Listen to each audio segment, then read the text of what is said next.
हम लोग आधार यूसीएल पे काम करते हैं, जिसमें बेसिकली हम लोग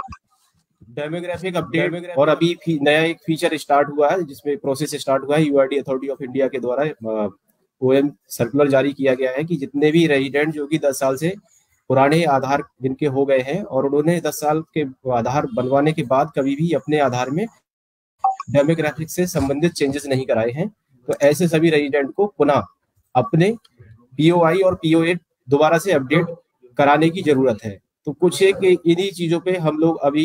इस सेशन में चर्चा करेंगे और आप लोगों के बीच में जो जानकारी है कि कैसे हम इस पे और अच्छे से काम कर सकते हैं, जो हमारे आसपास रेजिडेंट हैं उनको कैसे जागरूक कर सकते हैं। तो मैं ये सेशन आज की मुलाकात में आपके साथ में अपने जो भी चीजें हैं वो शेयर करूंगा और हम कोशिश करेंगे कि इस पे जो कि यूआईडी से हमें उम्मीद है उस पर हम किस प्रकार अपना आपसे ज्यादा से ज्यादा आउटपुट देके खरा उतर सके। उससे पहले कुछ 2-3 चेंज पिछले 1-2 महीने में हुए हैं, उसको रिवाइज कर लेते हैं। सभी ऑपरेटर्स और सभी बीएलई भाइयों से अनुरोध है कि वो अपने आप को चेक करें कि 26 जनवरी 2023 से यूआईडीआई के द्वारा डॉक्यूमेंट्स की जो लिस्ट है वो दोबारा से अपडेट कर दी गई है। इट मीन्स जो सपोर्टिंग डॉक्यूमेंट हम लोग आधार एनरोलमेंट करते समय या अपडेट उनका करते समय कुछ भी डेमोग्राफिक अपडेट करते हैं, तो उसमें जो सपोर्टिंग डॉक्यूमेंट लेते हैं हम ID proof, address proof, birth proof या फिर रिलेशनशिप से संबंधित जो डॉक्यूमेंट्स हम लोग प्रयोग में लाते हैं आधार में चेंजेस करने के लिए या फिर आधार बनाने के लिए नया, तो उन डॉक्यूमेंट्स की लिस्ट में चेंजेस किए गए हैं। तो सब लोग जो भी हमारे बीएलई भाई हैं वो इस चीज को चेक करें कि जो नया लिस्ट अभी अपडेट आ गया है उसके अनुसार वो सभी काम कर रहे हो, उस लिस्ट को फॉलो कर रहे हो। कहीं ऐसा तो नहीं है पुरानी लिस्ट के अनुसार काम कर रहे हैं तो फिर अननेसेसरी जो है पैकेट रिजेक्शन होगा। और आजकल तो सभी को पता है पिछले जब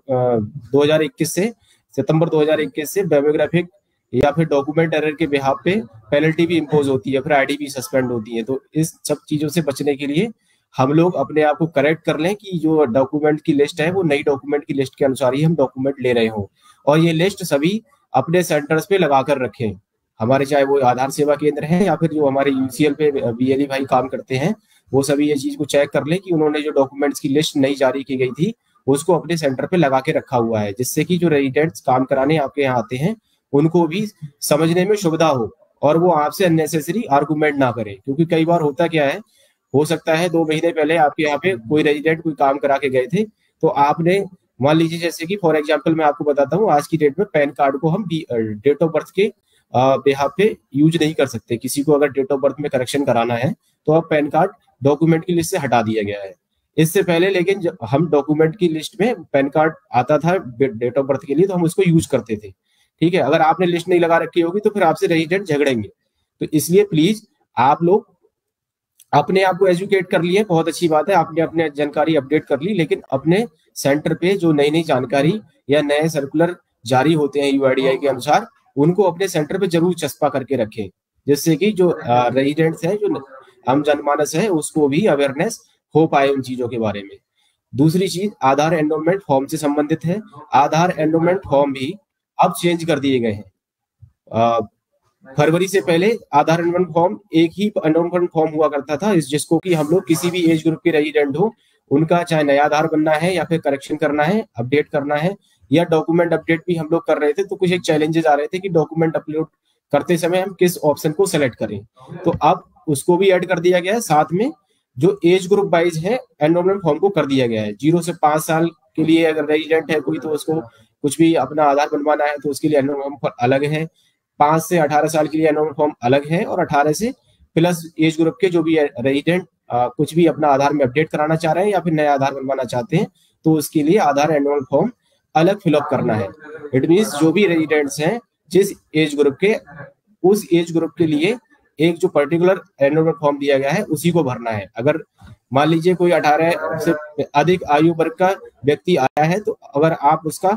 0 से 5 वाला या 5 to 18 वाला एनरोलमेंट फॉर्म फिलअप करोगे तो वो डॉक्यूमेंट एरर में रिजेक्ट हो जाएगा और आपके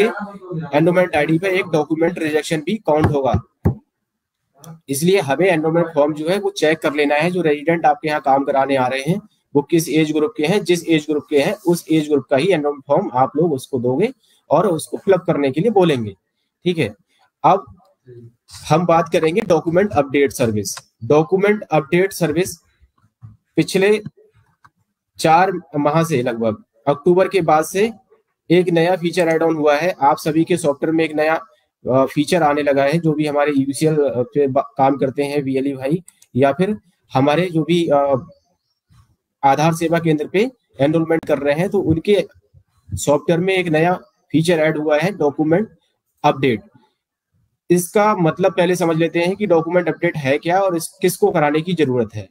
क्योंकि आधार जो है आज की डेट में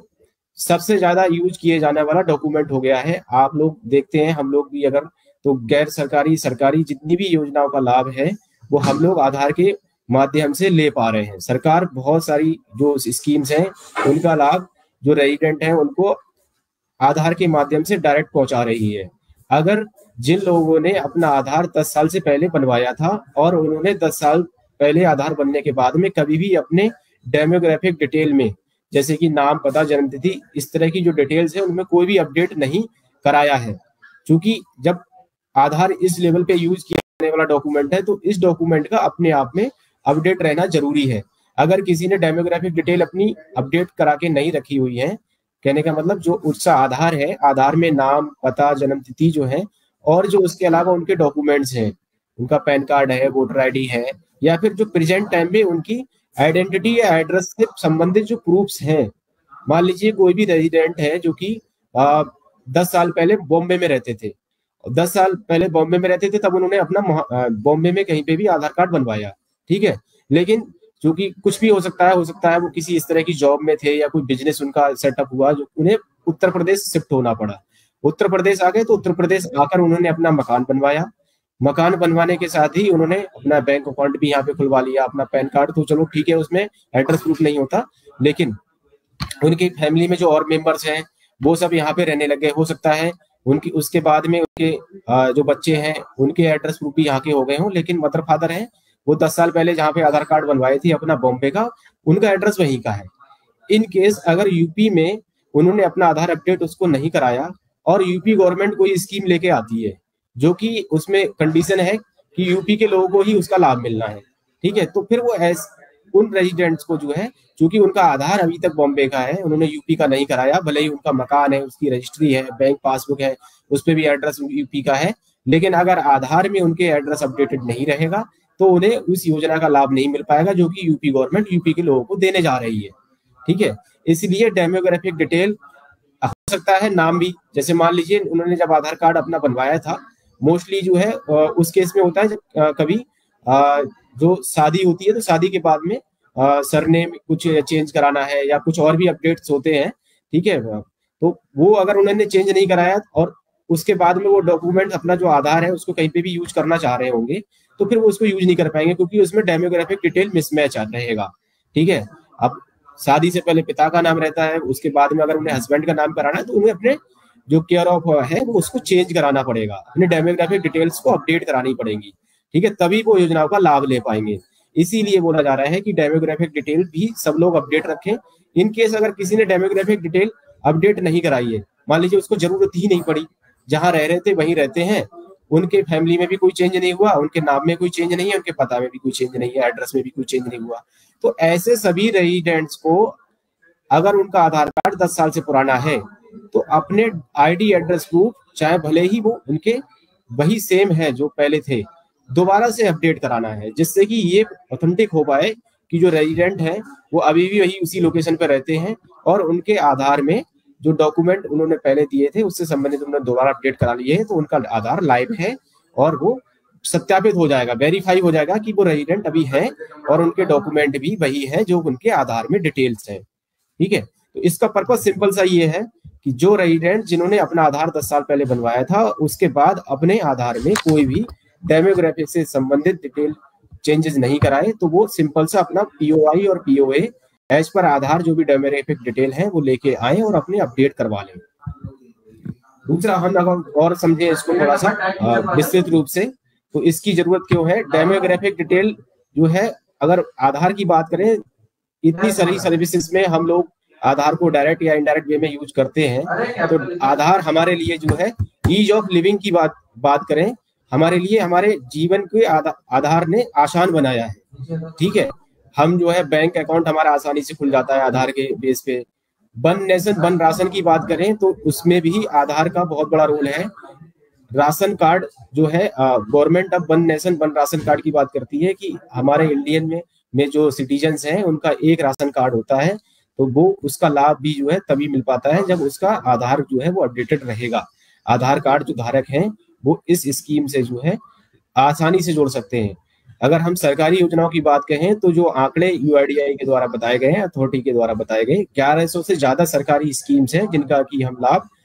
सरकारी योजनाओं का लाभ हम आधार बेस्ड ले पा रहे हैं। आधार की वजह से हम आसानी से ले पा रहे हैं। फॉर एग्जाम्पल अगर हम इसमें सबसे बड़ा एग्जाम्पल देना चाहें तो डीबीटी की बात करें, डायरेक्ट बेनिफिट ट्रांसफर है, तो उसमें किसान सम्मान निधि, जो कि सेंट्रल गवर्नमेंट के द्वारा 2,000 रुपए की किस्त दी जाती है किसानों के लिए, तो वो भी संभव आधार की वजह से ही हो पाया है। अगर आधार जो है उनके बैंक में अकाउंट में लिंक नहीं रहेगा और उनके आधार में जो डिटेल्स है वो बैंक अकाउंट से मैच नहीं होंगी, उनके जो और पहचान से संबंधित प्रमाण पत्र हैं उनसे मैच नहीं रहेंगी, तो उनको इस योजना का लाभ नहीं मिल पाता है। इसीलिए कई बार जो है ये सुनने में आता है कि हमारा जो है इस बार किस्त नहीं आई, तो उसमें फिर उन्हें बैंक से संपर्क करना पड़ता है। बैंक मैनेजर बोलते हैं फिर आपका आधार जो है वो अपडेटेड नहीं है, आधार में और आपके बैंक में डिटेल मिसमैच है, इसलिए आपकी केवाईसी नहीं हो पा रही है सक्सेसफुल। ठीक है, इसीलिए आधार में जो डिटेल्स हैं वो अपडेटेड रहना बहुत जरूरी है। जिस प्रकार बायोमेट्रिक जो है, हम लोग कई बार आप लोग देखते हैं बायोमेट्रिक अपडेट भी हमें समय समय पे कराना पड़ता है, तो सेम वही चीज है, हम लोगों को बायोमेट्रिक के साथ साथ अपनी डेमोग्राफिक डिटेल को भी समय समय पे अपडेटेड रखना है, जिस प्रकार जैसे हम बायोमेट्रिक कराते हैं। नहीं तो आने वाले समय में अगर हमारी डेमोग्राफिक डिटेल अपडेटेड नहीं रहेंगी, हमारे डॉक्यूमेंट्स जो है आधार में जो हमारे प्रेजेंट टाइम में डॉक्यूमेंट्स हैं उसके अनुसार हमारे डॉक्यूमेंट आधार की जो डेमोग्राफिक डिटेल अपडेट नहीं रहेंगी, तो हमें जो सरकारी स्कीम्स हैं, स्कॉलरशिप है, किसान सम्मान निधि है, पेंशन है, या फिर जो बच्चे हैं उनको स्कॉलरशिप मिलती है, पेंशनर हो गए, ठीक है, ई रिटर्न भी जो है भरना आसान हो पाया है आधार की वजह से ही। इससे पहले हम लोग क्या करते थे, जो इनकम टैक्स रिटर्न भरते थे तो फिजिकली जाना पड़ता था, जो इनकम टैक्स ऑफिसेज होते हैं वहां पे विजिट करना पड़ता था, और हम जो है मैनुअल वहां पे अपना डॉक्यूमेंट सबमिट करते थे, फिर वो केवाईसी वेरीफाई होती थी, फिर उसमें एक टाइम टेकिंग प्रोसेस था, बहुत समय लगता था। अब हम ई रिटर्न फाइल कर सकते हैं आसानी से, जो कि संभव हो पाया है आधार की वजह से ही। तो जिन लोगों के आधार में अगर डिटेल मिसमैच रहती है तो वो ई रिटर्न फाइल भी ऑनलाइन नहीं कर पाते हैं। तो ऐसी सभी योजनाओं का लाभ निर्बाध रूप से लेने के लिए हमें जो है अपने आधार में डिटेल्स को अपडेटेड रखना बहुत जरूरी है। डेमोग्राफिक डिटेल अपडेट रखें सभी रेजिडेंट्स, और साथ में अगर डेमोग्राफिक डिटेल उनकी अपडेटेड है तो, और उनका अगर आधार पुराना ही है तो फिर डॉक्यूमेंट अपडेट करा लें। ये कुछ एक बैनर पोस्टर्स हम लोग आप लोगों के बीच में लगातार सर्कुलेट कर रहे हैं, ये सभी अपने सेंटर्स पे लगा लीजिए, जिससे कि आपके यहाँ पे रेजिडेंट्स जो आते हैं वो इसको पढ़ें और फिर आपसे क्वेश्चन करें, आप उनको समझाएं। ठीक है, जिससे कि आप उनको जब समझाओगे तो उनको जरूर समझ में आएंगी चीजें, क्योंकि इसमें इन पोस्टर्स बैनर्स में जो चीजें बताई गई हैं, समझाई गई हैं, वो उनको डायरेक्ट इनडायरेक्ट वे में समझ में आएंगी कि हाँ इन योजनाओं का तो हम लाभ ले रहे हैं। ठीक है, और इन योजनाओं का लाभ अगर हमारा जो है अपडेटेड आधार नहीं रहेगा तो हो सकता है हम उससे वंचित रह जाएं। मोबाइल नंबर जो है वो जरूर अपडेटेड रखें सभी रेजिडेंट जो हैं। जैसे अगर यूपी गवर्नमेंट की बात करें तो हमारे यहाँ पे अभी वन फैमिली वन आईडी एक नया जो है प्रोजेक्ट, नया स्कीम स्टार्ट होने जा रही है, जिसमें कि यूपी गवर्नमेंट जो उत्तर प्रदेश सरकार है उसके द्वारा शासनादेश जारी हो चुका है, डिस्ट्रिक्ट लेवल पे ट्रेनिंग्स वगैरह चल रही हैं, और उसके बाद इसको जो है बड़े लेवल पे शुरू किया जा रहा है। ये डिस्ट्रिक्ट पोर्टल से इस पे लाइव किया जाएगा, तो जितने भी राशन कार्ड होल्डर हैं उनकी फैमिली आईडी वही राशन कार्ड नंबर रहेगी, और जो नॉन राशन कार्ड होल्डर होंगे उनको जो है अपने नया इसके लिए वन फैमिली वन आईडी के लिए अप्लाई कराना होगा, और ये आधार बेस्ड ही होगा। जिन लोगों के आधार अपडेटेड नहीं होंगे, जो मैंने एक एग्जांपल दिया था कि हो सकता है कुछ रेजिडेंट जो है भले ही यूपी में रह रहे हैं काफी समय से, लेकिन उनके आधार दूसरे स्टेट के हैं, तो ऐसे सभी जो रेजिडेंट्स हैं उनको इस स्कीम का लाभ नहीं मिल पाएगा, क्योंकि उनके आधार यूपी के नहीं है, भले ही उनका मकान है यहाँ पे और सारा बिजनेस भी यही होता है और लंबे समय से रह रहे हैं, उनका डोमिसाइल भी अगर यहाँ का है, तो उनको जरूरत होगी कि वो अपना आधार भी अपडेट कराएंगे, अपना यूपी का उनका आधार होगा, तभी वो वन फैमिली वन आईडी का लाभ ले पाएंगे। जिस प्रकार और सारी योजनाओं का वो लाभ या फिर और चीजों पे काम कर रहे हैं। तो सरकारी स्कीम्स की बात करें, उसके लाभ जो हमें अगर लेने हैं तो उसके लिए सबसे जरूरी है कि अपना आधार जो है वो अपडेटेड रखें। और ये बहुत बड़ी जिम्मेदारी हम लोगों की है, क्योंकि इस पे पिछले काफी समय से फॉलो अप हो रहा है, लेकिन जिस तरह से प्रगति आनी चाहिए वो नहीं आ रही है। तो हमारे बीएलई भाई, चूंकि सभी आप लोग ग्राम पंचायत लेवल पे बैठे हुए हो, ठीक है, हमारी रीच गांव गांव तक है, और हम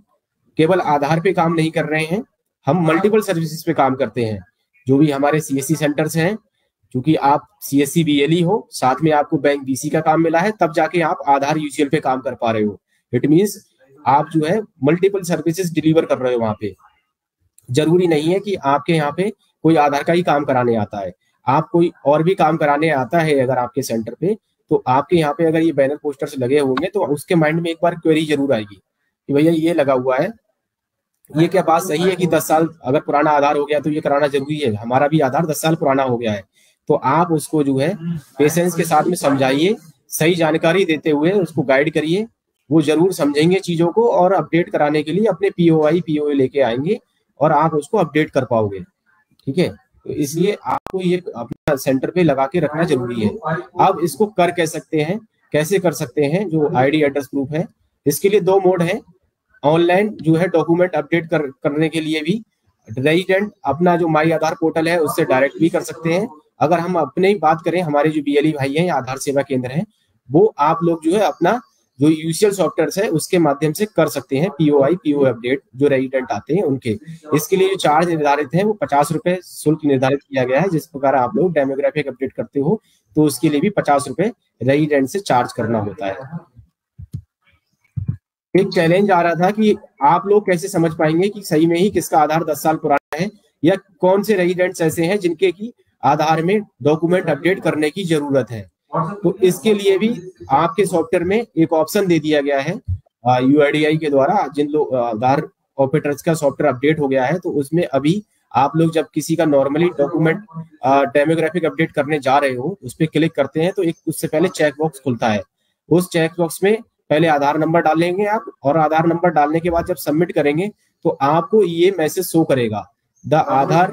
needs document update, kindly upload POI मतलब proof of identity and proof of address document. इसका मतलब ये है कि जो रेजिडेंट है उसके आधार में दोबारा से आईडी प्रूफ और एड्रेस प्रूफ से संबंधित डॉक्यूमेंट अपडेट कराने की जरूरत है।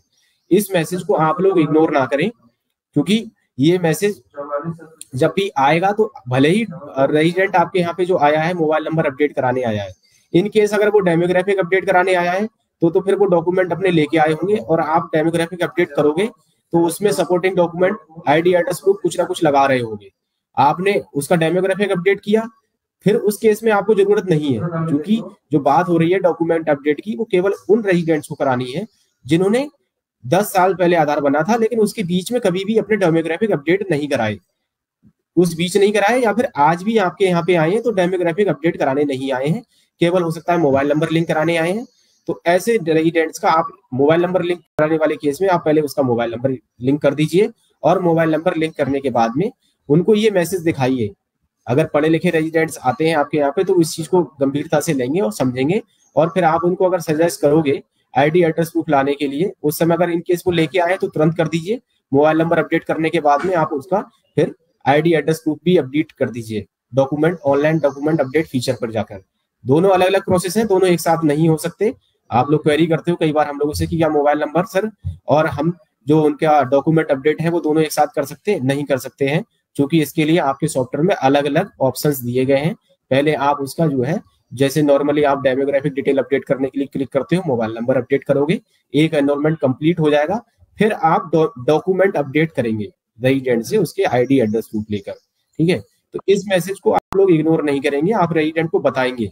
ठीक है, ऐसा नहीं है कि आपने चेक किया और बस इग्नोर कर दिया, मोबाइल नंबर लिंक करके उनको भेज दिया। जो भी रेजिडेंट्स आपके यहाँ पे केवल मोबाइल नंबर लिंक कराने आ रहे हैं, इनकेस उनके डॉक्यूमेंट्स को अपडेट करने की जरूरत है तो फिर आप उनके डॉक्यूमेंट अपडेट करने के लिए सजेस्ट करिए, उनसे आग्रह करिए कि आप आईडी एड्रेस प्रूफ ले आइए, क्योंकि आपका आधार पुराना हो चुका है और आप नहीं कराएंगे तो हो सकता है इन फ्यूचर आप या तो अभी जो सर्विसेज का लाभ ले रहे हो सरकारी, या फिर लेने भी जा रहे हो सरकारी स्कीम्स का लाभ, तो वो हो सकता है आपको मिलना बंद हो जाए।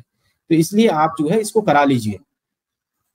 अब ये तो बात हो गई जो रेजिडेंट्स आपके यहाँ केवल आधार का काम कराने आ रहे हैं, आपने चेक कर लिया। अब हम बात कर रहे थे, क्योंकि हमारे जो बीएलई हैं, हमारे जो सीएससी सेंटर्स हैं, वहां पे मल्टीपल सर्विसेज होती हैं। आप लोग जरूरी नहीं है कि कोई आधार का काम कराने आएगा तो चेक कर लिया। आपका यूसीएल सॉफ्टवेयर पे काम चल रहा है, वो अलग लैपटॉप है। आपने दूसरे जो आप एक्टिविटी, जैसे मान लीजिए किसी का आपने मनी ट्रांसफर किया है या फिर पैसा विड्रॉ किया किसी का, कोई आपके यहाँ पे, चूंकि आप बैंक पीसी भी है, तो पैसा निकलवाने आया था आपके यहाँ पे कोई रेजिडेंट, आधार लेके आया था। और पैसे तो ज्यादातर आपके यहाँ पे जो लोग आते हैं तो वो आधार अपना कार्ड जरूर लेके आते होंगे, ठीक है। तो आप उनका पैसा पहले विड्रॉ कर दीजिए। साथ में आपके सेंटर पे अगर ये जो बैनर पोस्टर की मैं बात कर रहा था आपसे लगे रहेंगे, तो फिर आप उनके दिमाग में भी, माइंड में ये चीजें आएंगी, ठीक है, कि अरे मेरा एक बार ये चेक हो सकता है कि पुराना हो गया है, मेरी जरूरत है या नहीं है। तो आप तुरंत बोलोगे हाँ भैया मैं चेक कर सकता हूँ,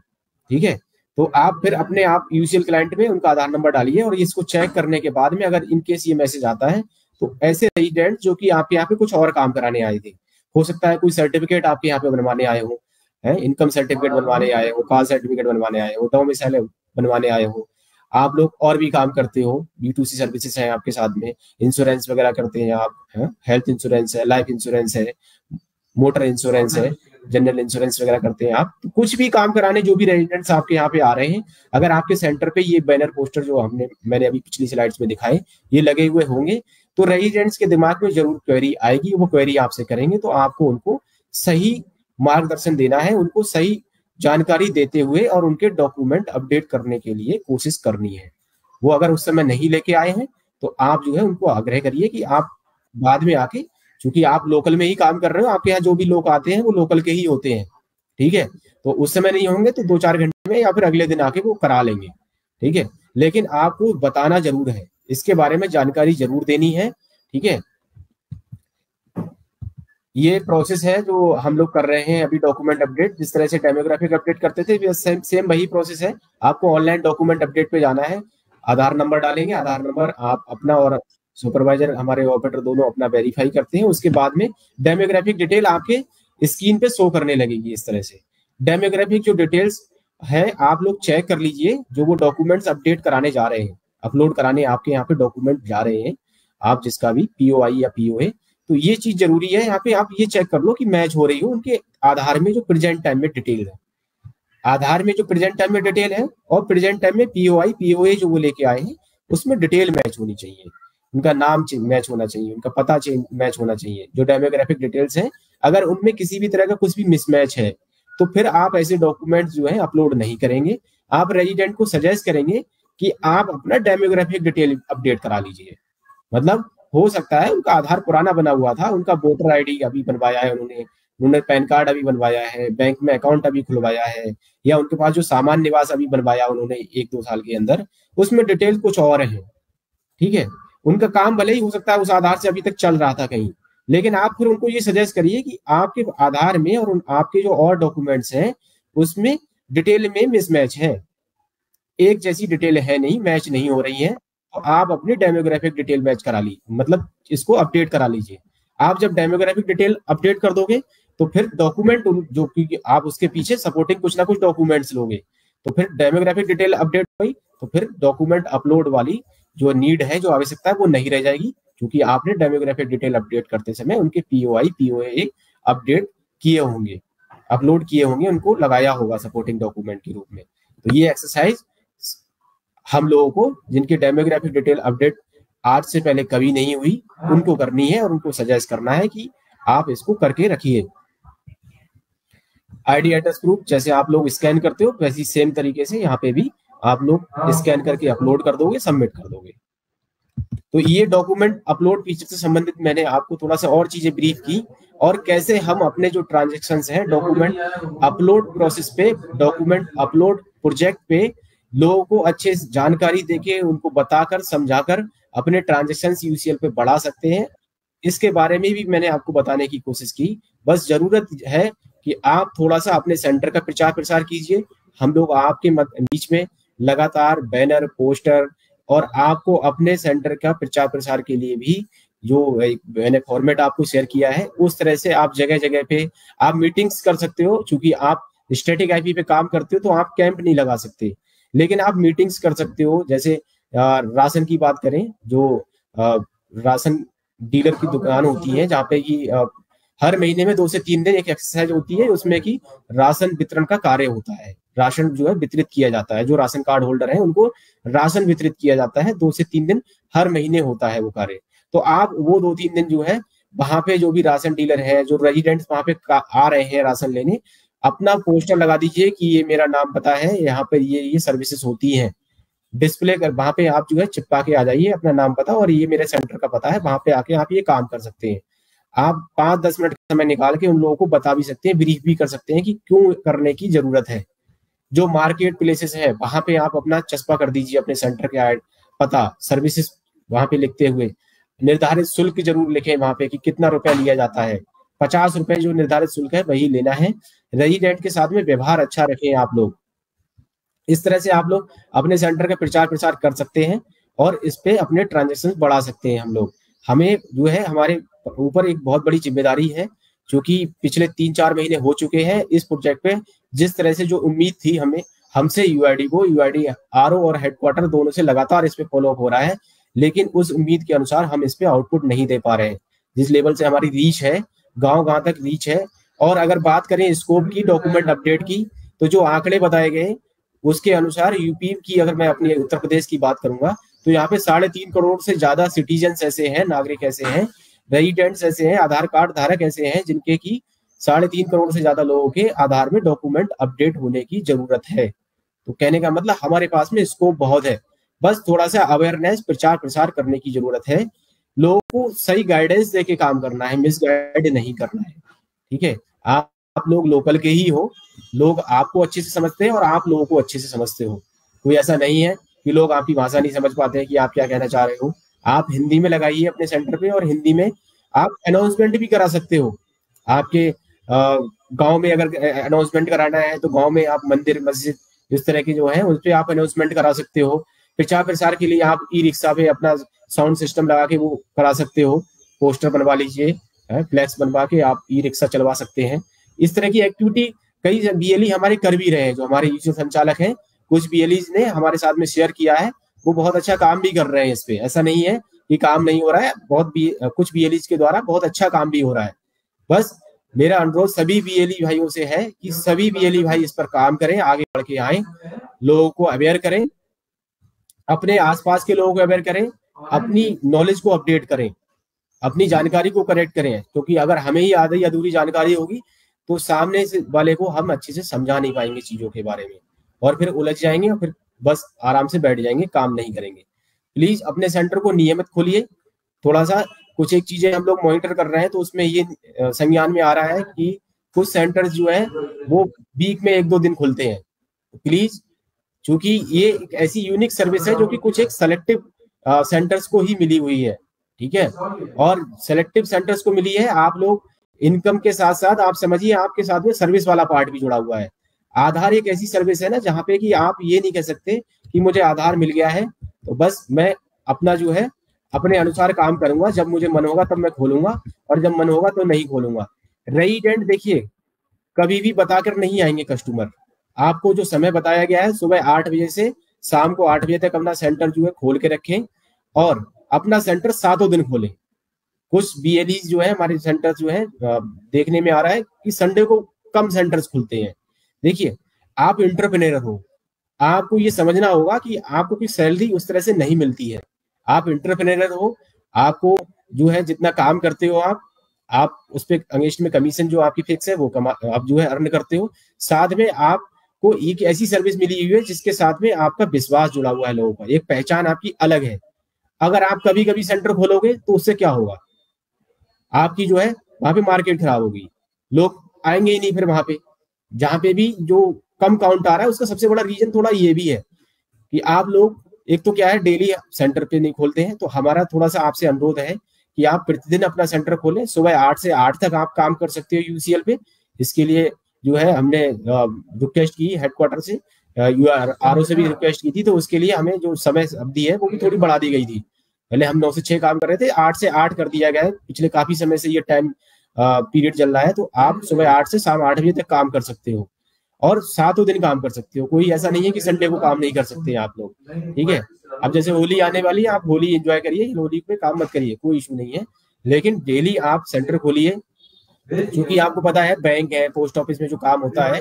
हम लोग करते क्या है ना, खुद अपने काम पे फोकस ना करके सामने दूसरे पे काम पे फोकस करते हैं कई बार। तो उससे क्या है ना, काम खराब होता है।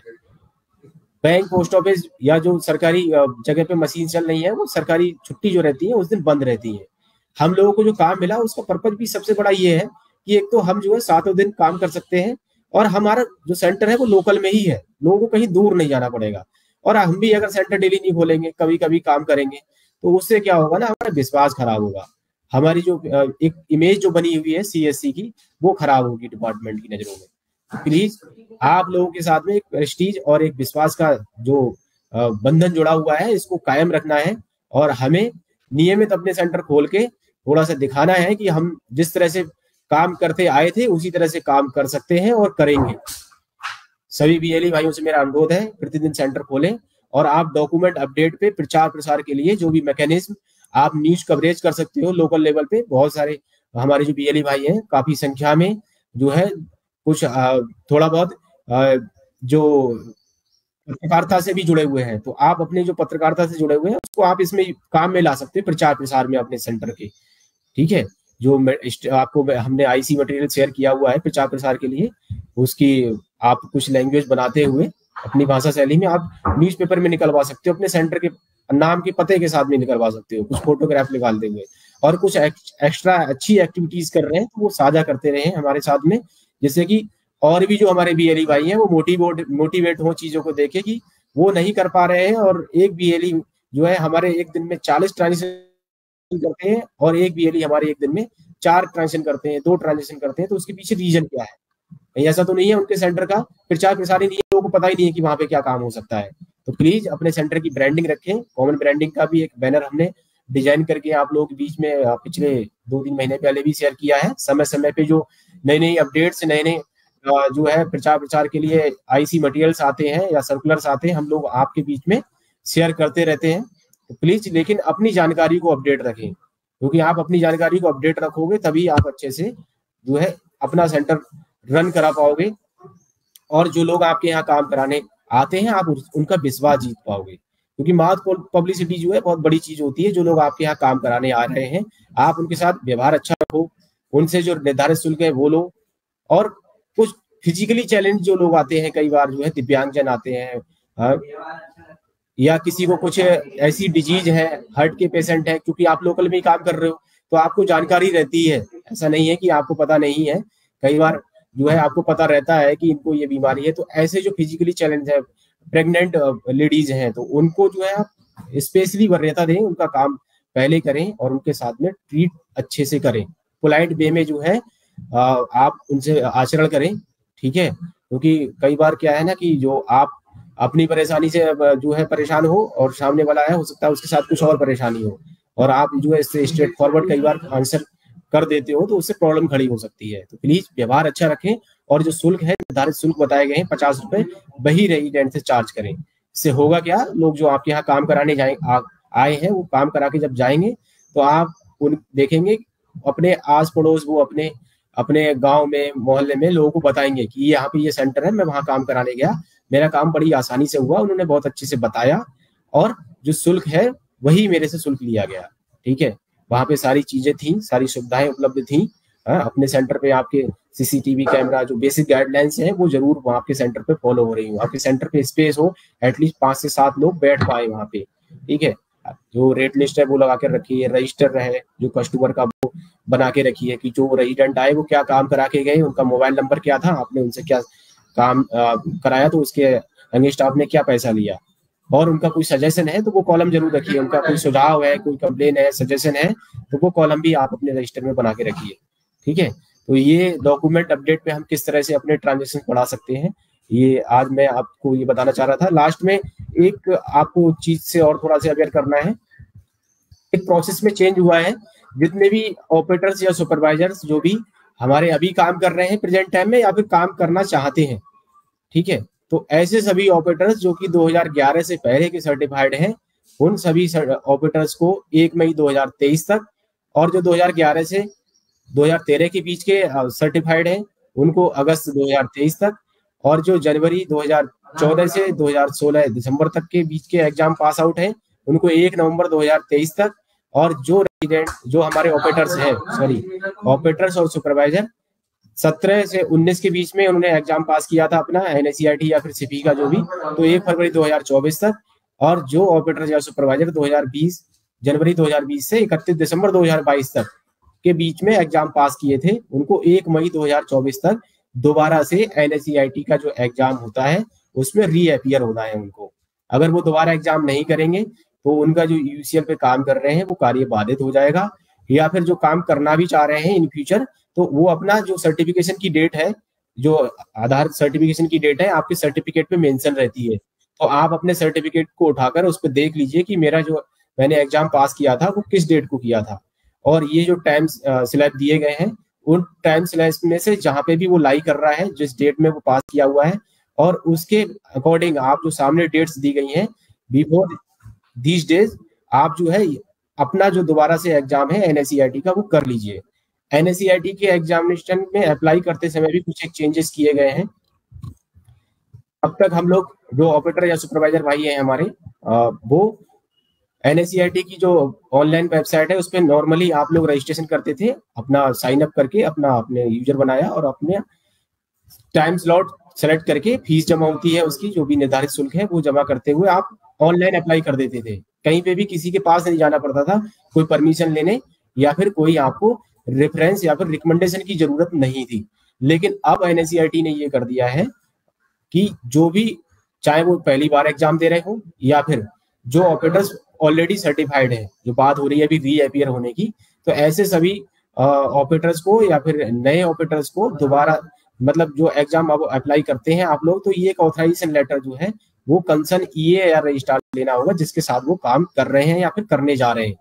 हम अपनी बात करते हैं अगर सीएससी की, तो हमारे साथ में जो भी यूसीएल पे काम कर रहे हैं या फिर एएसके पे जो ऑपरेटर्स काम कर रहे हैं वो सभी ऑपरेटर्स ये अथॉरिटी लेटर लेते हुए अपना एनएसईआरटी की साइट पर जाकर अप्लाई करें, और ये अथॉरिटी लेटर आपको एग्जाम देने जब आप जाओगे एनएसईआरटी सेंटर पे तो लेकर भी जाना होगा हार्ड कॉपी के रूप में। अगर हार्ड कॉपी के रूप में आप लेकर नहीं जाओगे तो फिर आपको हो सकता है वहां पे एग्जाम में अपीयर ना होने दिया जाए। ठीक है, तो एक तो आपको अप्लाई ऑनलाइन करते समय भी अपलोड करना है और हार्ड कॉपी लेकर भी जाना है, और ये ऑथराइजेशन लेटर आप हमारे सभी डिस्ट्रिक्ट मैनेजर्स जो हमारी डिस्ट्रिक्ट पे टीम है डीएमडीसीज है उनसे ले सकते हैं। आप अपने जनपद के डिस्ट्रिक्ट मैनेजर्स या हमारे जो डीसी हैं उनसे प्राप्त कर सकते हैं इस ऑथराइजेशन लेटर को। हमने अपनी जनपद की जो टीम है उनको कन्वे कर दिया है इसके विषय में कि जो भी हमारे यूसीएल पे काम कर रहे हैं या फिर एएसके पे काम कर रहे हैं ऑपरेटर्स, या फिर इन फ्यूचर काम करने का सोच भी रहे हैं, अगर उनको एग्जाम करने की जरूरत है तो उनको एक सर्टिफिकेट देना होगा और वो आप लोग दे सकते हो। तो इसके लिए आप जो है कई बार क्वेश्चन कर रहे हो अभी भी, जबकि पहले भी हमने कई बार बताया है इसके बारे में। आप लोग ये ऑथराइजेशन लेटर हमारे डिस्ट्रिक्ट मैनेजर आपके जनपद के जो डीएमडीसी है उनसे प्राप्त करके और दोबारा से ये जो टाइमलाइन दी गई है बियॉन्ड द टाइमलाइन आप जो है